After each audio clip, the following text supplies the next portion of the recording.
Congress party का हो, चाहे उत्तराखंड के बेरोजगार युवाओं का हो, चाहे बेरोजगार संगठन का हो, एक ही मांग थी कि इन भर्ती घोटालों की जांच सीबीआई से कराई जाए।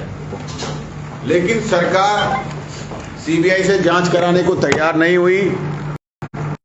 एसटीएफ से जांच कराई, सरकार एसटीएफ की जांच की और अपनी तारीफ करती रही। मात्र 2.5 महीने 3 महीने के अंदर लगभग सारे दोषी 75% दोषी साक्ष्यों के अभाव में हाईकोर्ट से जमानत पर छूट गए। लोक सेवा आयोग का भ्रष्टाचार का पिछले विधानसभा के सत्र में तथ्यों के साथ, साक्ष्यों के साथ कांग्रेस पार्टी ने विधानसभा के सत्र में साक्ष्य रखे कि लोक सेवा आयोग भी भर्तियों में घोटाले कर रहा है। सरकार ने संज्ञान नहीं लिया और मात्र विधानसभा सत्र के 1.5 महीने बाद पटवारी का पेपर लीक हो जाता है। पटवारी पेपर लीक होने के बाद पूरे उत्तराखंड का आवाम, उत्तराखंड का बेरोजगार संगठन, उत्तराखंड के बेरोजगार युवा, कांग्रेस पार्टी सीबीआई जांच की मांग कर रही है और कह रही है कि पहले आप दोनों आयोगों की सीबीआई जांच करवा लीजिए और उसके बाद आप परीक्षाएं करवाइए। लेकिन सरकार ने आनन फानन में दोबारा पटवारी की परीक्षा कराई, जिसमें कई जगह पे छात्रों ने ये बात कही कि जो पेपर की सील है वो टूटी हुई है या ऊपर से जुड़ी हुई है। जगह जगह से बात आई। नकल विरोधी कानून लगाकर उन युवाओं की आवाज को दबा दिया गया। और फिर अब कल जो कनिष्ठ सहायक की जो परीक्षा हुई है, उस परीक्षा में भी धांधली सामने स्पष्ट आई है। 4 सेट पेपर के बनते हैं। उन चारों सेटों में 100 के 100 क्वेश्चन सेम होते हैं, लेकिन उनकी नंबरिंग अलग होती है। क्वेश्चनों का सीरियल नंबर बदलता है, ऑप्शंस का सीरियल नंबर बदलता है। ये पहली बार लोक सेवा आयोग ने परीक्षा कराई, जिसकी हम कह रहे हैं कि सीबीआई जांच कराकर आप रोको, उसके बाद परीक्षाएं कराओ। सरकार नहीं मान रही है। 4 सेट बने और 4 के 4 सेट सेम है, कोई परिवर्तन नहीं है। कोई परिवर्तन नहीं है मतलब कि सारे ऑप्शन सेम है, नंबरिंग सेम है।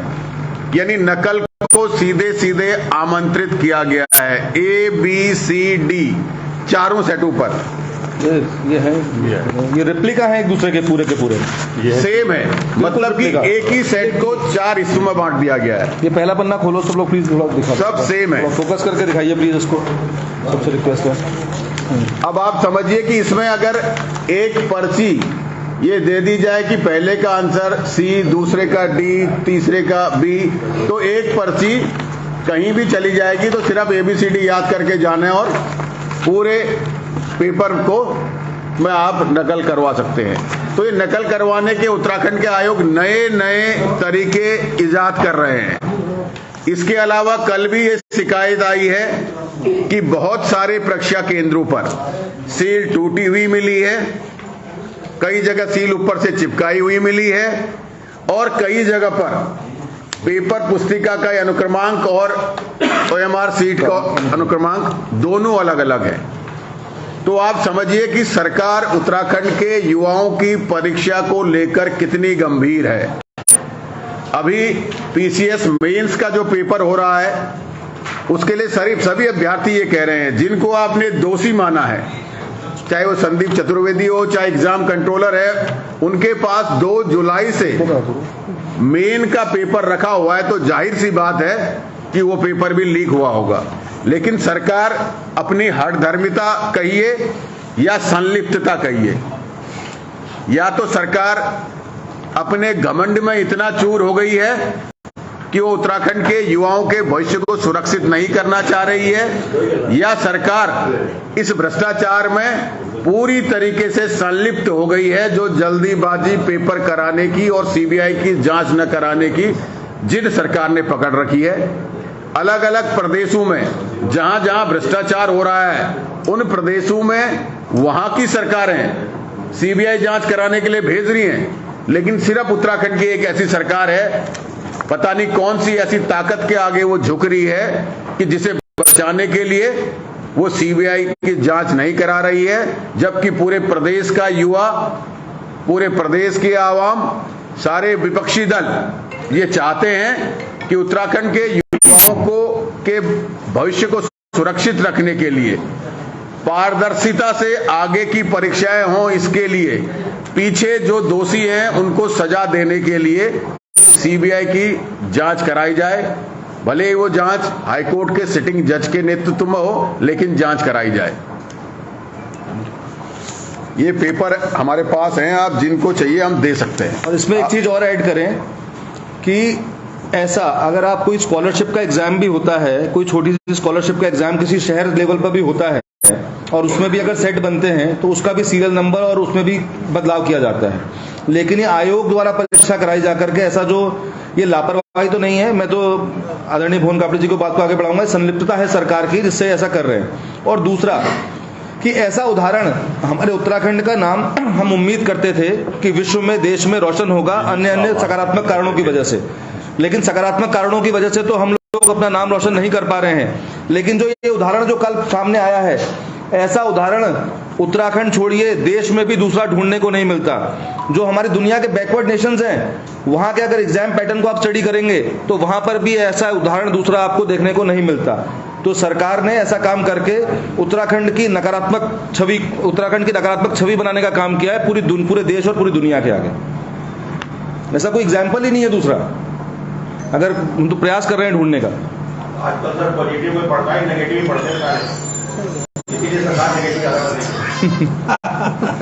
जो है सरकार जो है उत्तराखंड में अगर ऐसे भ्रष्टाचार से भर्तियां होंगी तो सरकारी तंत्र कितना भ्रष्ट हो जाएगा, कैसे उत्तराखंड आगे बढ़ेगा, ये सबसे गंभीर बात है। आप लोग कुछ पूछेंगे? अगली रणनीति आपकी? हम इसके खिलाफ प्रदर्शन कर रहे हैं। विधानसभा के सत्र में, आने वाले बजट सत्र में 13 तारीख से विधानसभा का सत्र है, जोर शोर से इन मुद्दों को उठाया जाएगा कि सरकार आखिर हमारे प्रदेश को किस ओर ले जाना चाह रही है। सरकार पे जो है हम सरकार को घेरने का काम करेंगे। अभी सबसे बड़ी बात यह है कि आपकी कोई पार्टी लग गई, बड़े बड़े नेता लग गए, बेरोजगार लग गए, इसके बावजूद सीबीआई जांच को सरकार राजी।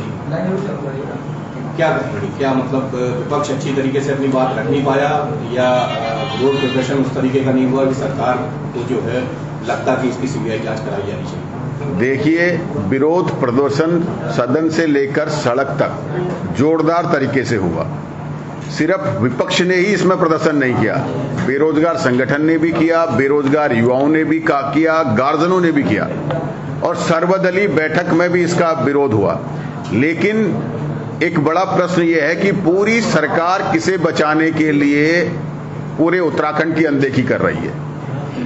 कौन सी ऐसी शख्सियत है, कौन सी ऐसी ताकत है, क्या वो सफेदपोश है कोई, या कोई ऐसा प्रभावशाली अधिकारी है, कर्मचारी है, या कौन ऐसा शक्तिशाली व्यक्ति है जिसके घुटनों में भारतीय जनता पार्टी की सरकार झुकी हुई है, जिसे बचाने के लिए सरकार ने पूरी ताकत लगा रखी है और पूरे उत्तराखंड के आवाम की आवाज को दबा रखा है, पूरे उत्तराखंड के जनता की मांग को, युवाओं की मांग को ठुकराने का काम कर रही है। तो इसके पीछे वाकई कोई ऐसी शख्सियत है जिसके आगे भारतीय जनता पार्टी की सरकार पूरी नतमस्तक हो रखी है। बेरोजगारों की कांग्रेस में क्या आस्था है? अगर आप बात करें, प्रदर्शन के दौरान आपके बड़े नेता प्रीतम सिंह की गाड़ी तक तोड़ दी गई, गाड़ी को नुकसान पहुंचाया गया, क्या मानते हैं बेरोजगार? देखिए, मैं ये बड़ा स्पष्ट कहना चाहूंगा, जो आज की राजनीति में उत्तराखंड के युवाओं का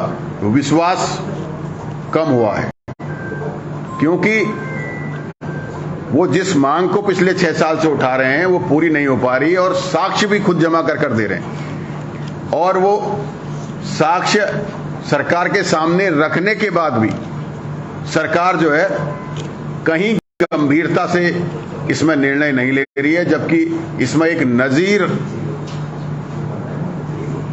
जैसे कोई कठिन प्रावधान बनाकर एक नजीर पैदा करनी चाहिए थी, जिससे कि आने वाले समय में उत्तराखंड के युवाओं के भविष्य के साथ खिलवाड़ न हो सके। और सरकार, मैं ये भी कहना चाहूंगा, जब युवा आवाज उठा रहा है तो सरकार पुलिस के दम पर युवाओं की आवाज का दमन करना चाह रही है। वो देहरादून में लाठीचार्ज हो या 307 जैसी संगीन धाराओं में बेरोजगार संगठन के युवाओं पर मुकदमा लगाने की बात हो, चाहे प्रदेश में प्रदर्शन कर रहे बेरोजगार युवाओं या एनएसयूआई के हमारे यूथ कांग्रेस के साथियों पे पुलिस का लाठी भाजना, पुलिस का मुकदमा लिखना, जो युवा कोचिंगों में पढ़ रहे हैं और रणनीति बना रहे हैं कि सरकार जो गलत कर रही है हम उसके खिलाफ जाएंगे, तो कोचिंग संस्थानों के लोगों को पुलिस के माध्यम से धमकाना, ये सब कर कर आवाज को दबाने की कोशिश कर रही है। भुवन जी, मेरा एक सवाल है। अभी आपने एक बात कही कि सरकार किसी अधिकारी के घुटनों में नतमस्तक हो रही है। आपने मैंने अधिकारी नहीं कहा, मैंने कहा कौन सी ऐसी वो शख्सियत है, वो सफेद पोश है, अधिकारी है, कर्मचारी है, या कौन ऐसा प्रभावशाली व्यक्ति है। ठीक, आप बहुत खोजी हैं, मैं जानता हूँ, व्यक्तिगत रूप से जानता हूँ आपको कि आप बहुत गहराई तक चले जाते हैं और सब कुछ खोज के निकाल लेते हैं। उसका नाम बता दीजिए। अरे जब पता चलेगा तो आपको सार्वजनिक होगा, वो आपको सब पता है सर। नकल विरोध कानून को लेकर के मुख्यमंत्री का जगह जगह स्वागत किया जा रहा है। देखिए, अगर नकल विरोधी कानून स्वागत योग्य होता तो मुख्यमंत्री का स्वागत उत्तराखंड के बेरोजगार युवा कर रहे होते। मुख्यमंत्री को भारतीय जनता युवा मोर्चा से अपना स्वागत नहीं करवाना पड़ता। आप समझिए, नकल विरोधी कानून, हम स्वागत करते हैं कि नकल विरोधी कानून आना चाहिए, लेकिन नकल माफियाओं को संरक्षण देने के लिए अगर उसमें एक भी बिंदु है तो वो इतने प्रभावशाली हैं, उसी बिंदु से वो नकल जो खुल रही है उसे बंद कर देंगे। जो उन्होंने कहा है कि जो अफवाह फैलाएगा उस पर मुकदमा लिखा जाएगा। आप देखिए कितने दुर्भाग्य की बात है, जो युवा बेरोजगार युवा पिछले 6 साल से 7 साल से लगातार आंदोलनरत है और नकल विरोधी कानून आता है तो जो छात्र ये कहता है कि आपका जो परीक्षा का सेट पहुंचा उसकी सील टूटी हुई है, उसमें ऊपर से डुप्लीकेट सीट कहीं लगी हुई है, तो उसके खिलाफ सबसे पहले मुकदमा किया जाता है। जबकि आयोग ये स्वीकारता है कि भाई हम जब ट्रांसपोर्टेशन में लोग ले गए हैं तो सीलें कुछ टूटी हुई हैं। तो आप समझिए कि सरकार ने नकल विरोधी कानून का सबसे पहला जो उपयोग किया है, वो जो युवा आवाज उठा रहे हैं, जिनके अंदर एक हिम्मत पैदा हुई कि हम भ्रष्टाचार के खिलाफ बोलेंगे, हम जो है रोजगार में भ्रष्टाचार के खिलाफ बोलेंगे, जहां हमें दिखाई देगा उसको हम बताएंगे सोशल मीडिया के माध्यम से, उन पे मुकदमा लगाकर उनकी आवाज को दबाने के लिए इस कानून का उपयोग सरकार ने सबसे पहले किया है।